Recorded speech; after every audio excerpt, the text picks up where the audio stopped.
who is ready to tackle logarithm inequalities? I know I am, so let's go. So logarithm inequalities, like when we had exponential inequalities, you solve using the same properties we solved with equations. So we're going to be using those properties we used when the log was on one side and when a log was on both sides of your equation. Okay, and we just solve like we normally would. Now, there's one little thing. Okay, this time, okay, we're still going to set each x value or each variable in the log greater than 0. But at the end, if the inequality could ever go smaller than that number, we're going to have to add on a lower bound, which we'll talk about that when we get there. So let's look at our steps real quickly. Okay, so the very first step. Okay, like we've been doing, every log that contains an x, we got to set greater than 0. Okay, we're going to solve using the same process as we use with equation. Okay, and like with exponentials, you guys, if we convert anything into an exponential, which would force the variable to move to the other side of the inequality. If that happens, remember, our inequality must be facing the same way it faces the variable from the beginning. So if it moves to the other side and it's facing away, it's got to still face away when we move. So we'll tackle that when we get there. Okay, so let's go. Example 18. So we have log base 4 of x minus 7 is less than or equal to 1. Okay, so we have a log on one side of our inequality, which the first step is to combine our logs into one logarithm, which if you see here, it's already one logarithm, so we're good to go. Okay, and now we have a variable trapped inside of our logarithm.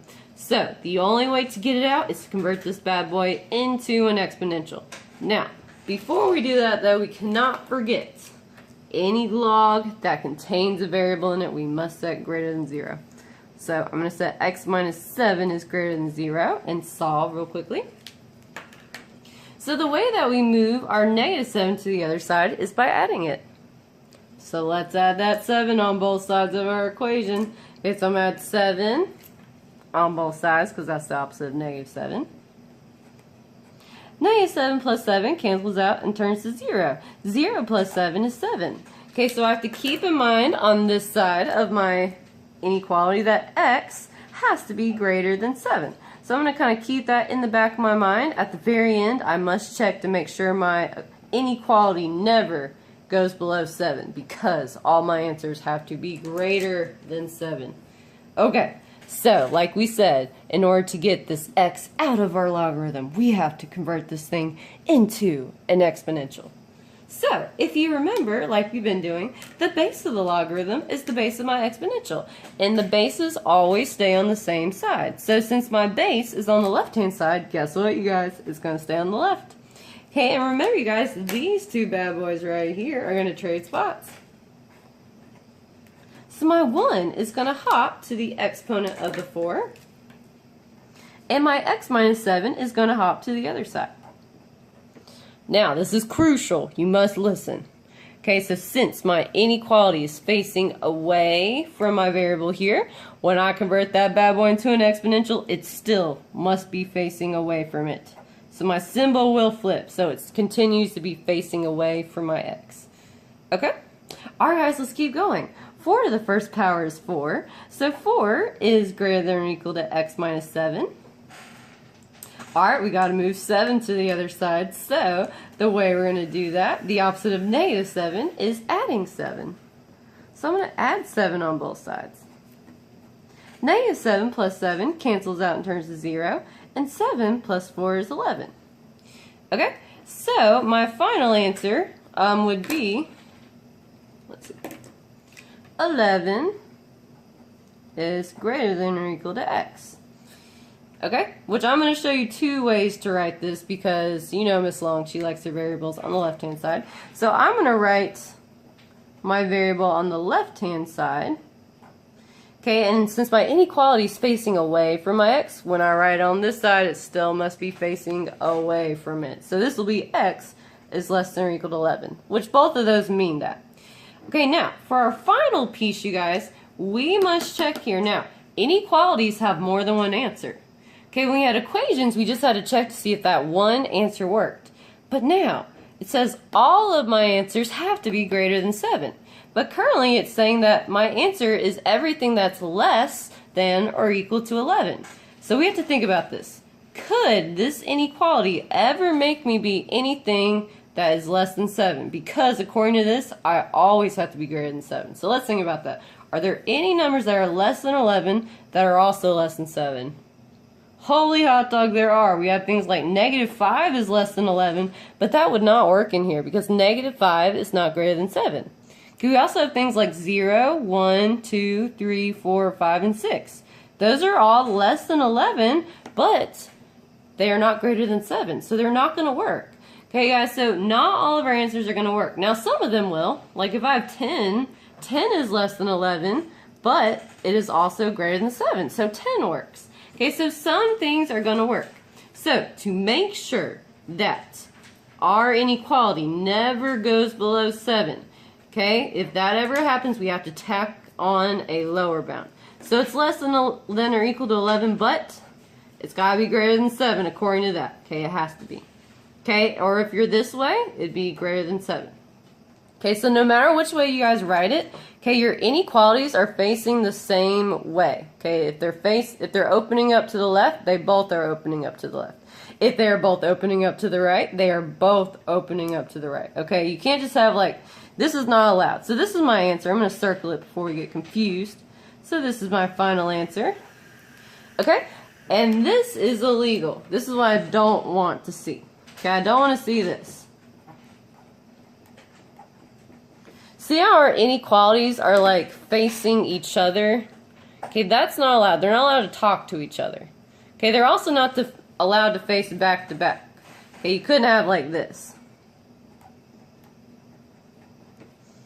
Okay, when you write your inequalities, they all have to be going the same way. So like, see how these two are opening to the left? And these two are opening to the right. They both must be opening in the same direction. They can't open up in different directions. So, watch yourself. This is illegal, so don't even try it. Don't try it. It's bad. The demon cats will get you if you try that, so watch yourself. Okay? Alrighty. So, example 19. Let's see how this one goes. So, if you guys notice on this one, we have logarithms on both sides of our inequality. Holy hot dog. Okay, so first step, we must set every logarithm that contains a variable to be greater than 0. So let's do that first. We got x plus 3, and that's it. Okay, so I'm going to do my work off to the side, so I'm not interrupting this work. Okay, so we have x plus 3 is greater than 0, and to solve that, we're going to be subtracting the 3 on both sides, because that's the opposite of positive 3. So minus 3, minus 3. 3 minus 3 cancels out and turns to 0. 0 minus 3 is negative 3.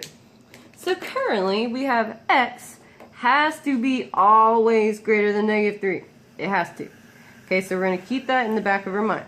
So guys, at the very end, if we have an inequality that will ever be less than negative 3, that's when we have to tack on our lower bound. If all the answers are greater than negative 3, then we just leave it as is. So let's see what happens this time. Okay. So the first thing, we need to combine our logs into one logarithm using the product property. So remember, if we have two logarithms that are adding and contain the same base, we can combine them into one log by multiplying each piece in the log. Okay? So this is what that's going to look like. Going to have one log this time, which the bases are 2. Okay, which I'm going to set this up real quickly.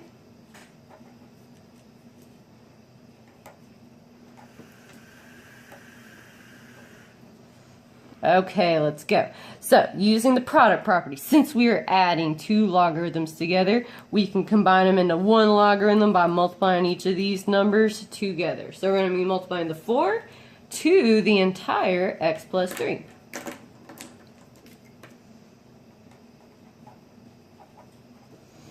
Okay, so before we keep going, you guys, do you see it? I think you see it. Do you see that we have the same base on both sides, and we have one log on both sides?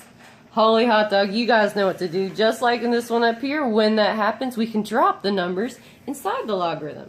Okay, so since we have the same base on both sides, we can drop down whatever's inside our logarithm. And I'm just going to drop down my symbol as well. I'm not going to change it at all. Alright guys, and from here we just solve. So, the first step. Gotta distribute the 4 if you want. Okay, but actually what I'm going to do to make my life a little easier, since the 4 is multiplying in my parenthesis, I can technically go ahead and divide it out. That way I don't have to distribute. Okay, so I'm going to divide both sides by 4. This is a nifty little technique if you've never used it before. Okay, so we currently have 4 divided by 4 cancels out and turns to 1. Cancels, turns to 1. And 8 divided by 4 is 2. So what I am left with now, sorry guys, running out of a little room. Alright, let's see. We have x plus 3 is greater than 8 divided by 4, which is 2. Alrighty, and finally, to get x by itself. To move a positive 3 to the other side, we gotta subtract that 3. You guys already knew that though. 3 minus 3 is 0. 2 minus 3 is negative 1. Okay, so right now I have x is greater than negative 1. So let's think about this. Okay, none of my answers are allowed to go less than negative 3 because this is saying they all have to be greater than negative 3. So let's think about it. Are there any numbers that are greater than negative 1 that could possibly ever be less than negative 3? Let's see here. We got like 0, 1, 2, 3, 4, 5, 6, 7, 8, etc. Are any of those numbers less than negative 3? No, they're all greater than negative 3, which is what we want. Okay, so nothing I put in here is ever going to fail that inequality. So guess what, you guys? We do not have a lower bound like we did in this one, and that would just be our final answer. Yeah, that's our final answer. Guys, so rule of thumb, if you want to have a little trick in your bag, if you notice here, my final answer was x was less than something over here. If you ever have x is less than something, that's when it's most likely to have a lower bound on it, because it could go smaller than something. Okay, if x is greater than something like this one, usually rule of thumb is that you won't have a lower bound. Okay, but it's always good to double check yourself. All right, nice job.